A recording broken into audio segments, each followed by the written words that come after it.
পাহাড়ের বুকে চাষ হচ্ছে তুলা। মৌসুম শেষে পরিপক্ক ফলন সংগ্রহ করছেন কৃষক।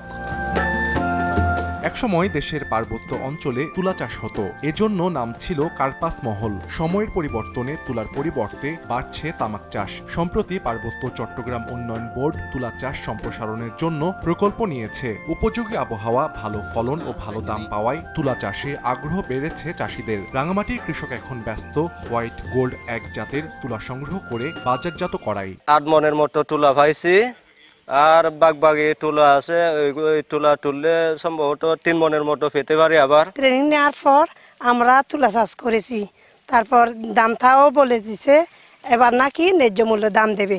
আমি খুশি হয়েছি, দাম দেওয়ার পর আগামীতেও করবো, এটাই আমার প্রত্যাশা। আগে 95 টাকা করে নিয়ে যায়, সামনে আরো দাম বাড়লে ভালো হবে, আমাদের লাভজনক হবে। যদি আমিও সহযোগিতা পাই তুলা চাষ করব। তামাক চাষ কমিয়ে অর্থকরী তুলার উৎপাদন বাড়াতে প্রকল্প সম্প্রসারণের কথা জানায় তুলা উন্নয়ন বোর্ড। পার্বত্য চট্টগ্রাম উন্নয়ন বোর্ডের অধীনে যে প্রকল্প চলমান, সেখানে আমাদের এই তুলা উন্নয়ন বোর্ড সকল ধরনের কারিগরি সহায়তা দিয়ে থাকে। প্রকল্পের মাধ্যমে চাষিদেরকে সচেতনতামূলক বিভিন্ন কর্মসূচি দিয়ে আসছে। কার্পাস মহলের ঐতিহ্যকে ফিরিয়ে আনার জন্য পার্বত্য চট্টগ্রাম উন্নয়ন বোর্ড এই প্রকল্পটি 3 জেলায় বাস্তবায়ন করে যাচ্ছে। তুলা উন্নয়ন বোর্ডের তথ্য মতে প্রকল্পের অধীনে রাঙামাটিতে 400 হেক্টর জমিতে 5000 কৃষক তুলা চাষ করছেন। বিঘা প্রতি উৎপাদন হচ্ছে 15 থেকে 20 মন। চলতি মৌসুমে এখন পর্যন্ত উৎপাদন হয়েছে 46 মেট্রিক টন।